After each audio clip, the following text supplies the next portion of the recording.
All right, let's pull back the curtain and talk about the hidden software that's running in your customer's mind. See, here's the thing. Most decisions people make aren't based on some perfect logical calculation. Nope, they're driven by this fascinating set of mental shortcuts. And if you're in business, understanding these shortcuts is absolutely the key to communicating more effectively. So let's dive in. You know that feeling, right? You've built the perfect, bulletproof, logical case for your product. You've got all the data, all the features listed out, and the customer just kind of shrugs and walks away. It's one of the most frustrating challenges in business. Well, the answer isn't about making your logic even better. The answer lies in understanding the subconscious rules that are secretly guiding our attention and our judgment. Okay, so the first piece of this puzzle is a really powerful concept called the focusing illusion. The core idea is pretty simple. Whatever our brain is focused on in any given moment, we automatically give it way more importance than it probably deserves. What we see right then and there becomes the whole story in our minds. The Nobel laureate Daniel Kahneman just nailed it when he said this. It's like shining a spotlight. When we're thinking about, say, a specific feature on a new phone, our mind just inflates its importance. It becomes the most critical piece of the puzzle, and everything else fades into the background. And this is exactly why a long, logical list of 10 benefits often fails. It's too diluted. A single focused point just feels more important. And get this illusion is so powerful. In one study, people were given a choice between two vacations, Rome or Maui. Now, when one group was asked to focus on the pros and cons of Rome, 65% of them chose it. But when another group was told to focus on Maui's pros and cons, a whopping 77% chose Maui. The information was exactly the same for both groups. The only thing that changed was the focus, and that completely flipped the outcome. And once you see this, you can't unsee it. Businesses use this principle every single day. When a brand slaps gluten-free in giant letters on the box, they're not just giving you information. They're directing your focus to make that one thing feel like the most crucial factor. When a car salesperson has you spend 10 minutes playing with the sound system, your focus on it makes it feel way more valuable than the engine specs you just glanced at. It's all about making one thing feel like the only thing that matters.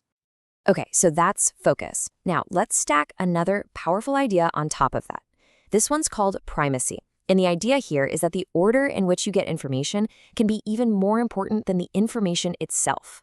The very first thing we see or hear acts like an anchor, and it frames everything that comes after. So I want you to try something. Take a look at these traits describing a person. Read them in this order: intelligent, industrious, impulsive, critical, stubborn, and envious. Just form a quick picture of this person in your head. You got it? All right, now let's try this again. Look at this list: envious, stubborn, critical, impulsive, industrious, intelligent. Now, these are the exact same words, right? Just in the opposite order. Form an impression of this person. Feel that? That little mental shift? It probably feels like a totally different person. So what happened in the actual study by Solomon Asch? Well, the results were just wild.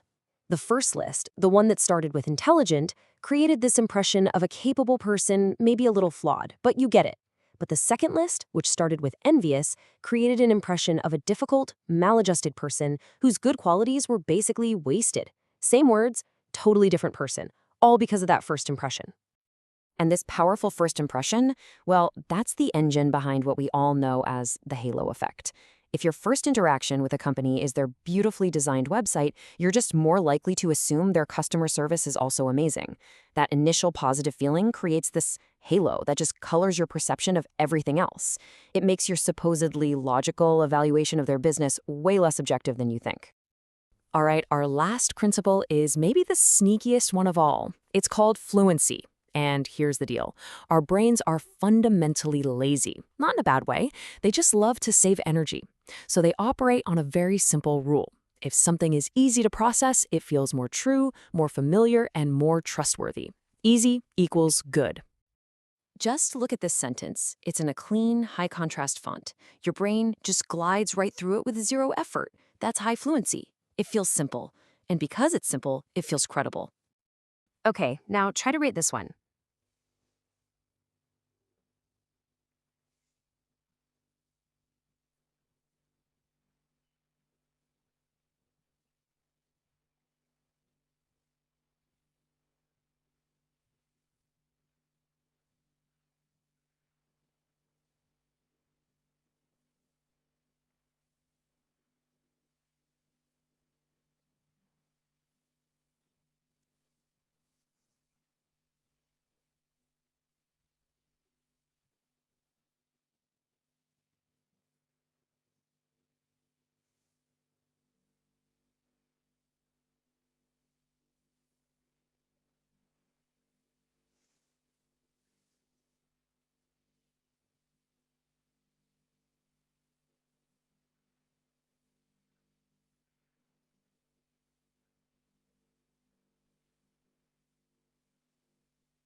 Okay, now try to read this one. Ugh, right? You can actually feel your brain grinding the gears a little bit. That's low fluency. And that feeling of difficulty, that little bit of friction, creates an unconscious sense of distrust. An argument that's hard to follow is an argument that's really easy to reject. So this whole idea of easy is believable shows up in a few key ways. First, there's perceptual fluency. That's the easy-to-read fonts we just saw. Second is repetition. The more you hear something, the easier it becomes for your brain to process it, and we mistake that ease of processing for truth. And then there's this last one, and it's kind of wild, rhyming. A phrase that rhymes is just more fluent, and because of that, we actually perceive it as being more accurate. You want a masterclass in this? Look no further than the O.J. Simpson trial. The defense team hammered this phrase home again and again and again. If it doesn't fit, you must acquit. Think about it. It was simple, it used repetition, and it rhymed. It made the core of their entire argument incredibly fluent and sticky.